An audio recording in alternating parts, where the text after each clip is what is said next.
Good morning mga idol. That's right. Good morning mga idol. Welcome back to my channel, Russ Rider in the house. Yon mga idol, tuturo ko sa inyo kung paano nyo gagamitin ng tama yung set destination natin. Alam naman natin yung set destination natin, lalo na sa mga baguhan, dalawa lang yan. So ganito gagawin natin. Halimbawa na lang na ubos na yung my destination natin. Yan, kunyari. Halimbawa lang, nasa Taguig tayo, kaya Makati. Tapos isi-set natin. Ako kasi taga Rizal ako eh. Madalas ko siniset Eastwood. Yan. Pagka turn on natin ganyan, di ba? Papunta na tayong from Makati to Eastwood. Minsan di naman binibigay na ano eh, na ni Mubit na isang bagsakan lang papunta kaagad ng Rodriguez Rizal, kung saan yung set destination natin. Kadalasan napupunta lang tayo sa halimbawa dito lang, parang galing ka Makati, bibigyan ka lang yan, siguro sabi natin Cubao lang, medyo malapit lang, hindi tsambahan na lang kapag isang diretso sa Rizal or sa destination nyo. Halimbawa na lang, ayan, nag-set destination na ako, turn on ko na yan. Siyempre, pumasok na. Tapos, halimbawa, nakakuha ka ng Cubao na nakapag-book ka ng Cubao.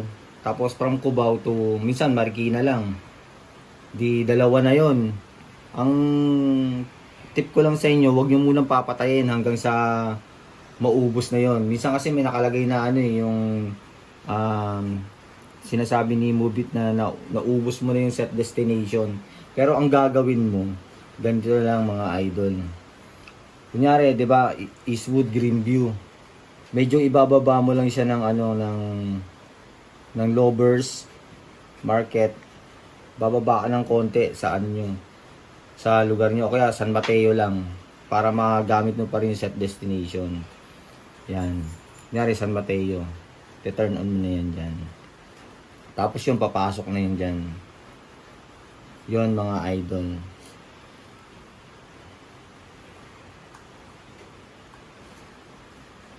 Yun, isa pang tip mga idol, ganito lang.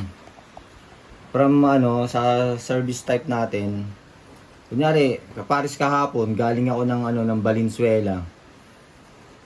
Valenzuela ako, nag-drop ako dito sa may from Eastwind to Paso de Blas. Yan.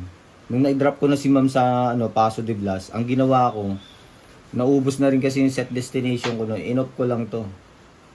Pinag-off ko to, ay hindi pala yan. Pinag-off ko lang yan. Ang iniwan ko lang dyan yung Rizal lang. Yan. I-off mo lang yan kung gusto mong lang, makauwi ka na sa inyo. Kung halimbawa naubos na yung set destination nyo, i-off mo lang yan. Bali ang iwan mo lang dyan, yung Mubit Moto Taxi on, naka-on palagi yan. Itong Saver to QC, tapos itong Rizal. Pero kung halimbawa NCR kayo, sa NCR lang, para hindi na kayo ganong lumayo. Kasi minsan mangyayari, syempre pag naka-open yun, gusto mo nang uwing-uwi ka na. Ibabato ka pa nila sa ibang lugar. So ang gagawin mo, kunyari, taga Rizal ako, yan. Valenzuela, ganito nangyari sa akin yan, yung in-off ko yan. Tapos nung in-on ko na, ito, pakita ko lang kahapon yung mga booking ko kahapon. Sa earnings ako pupunta eh. Tapos dito sa bookings, ito yung Saturday kahapon. Ito yun mga idol, oh.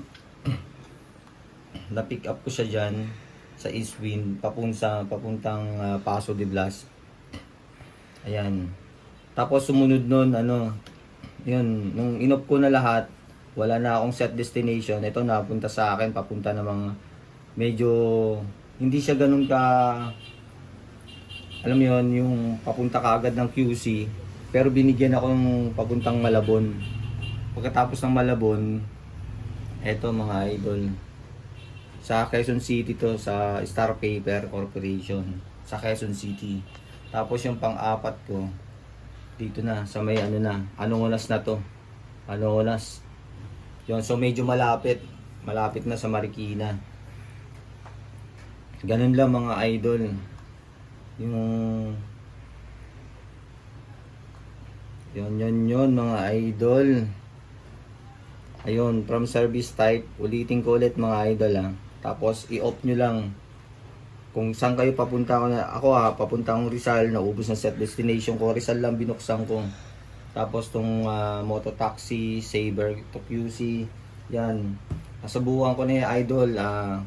Sana maging effective din sa inyo. I-comment nyo lang kung naging nakatulong tong video na to.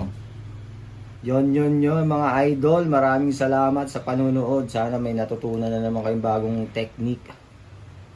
Salamat. At mag-ingat nga pala kayo sa bagyong Yuan ba, Dustin? Opo. Okay, very good.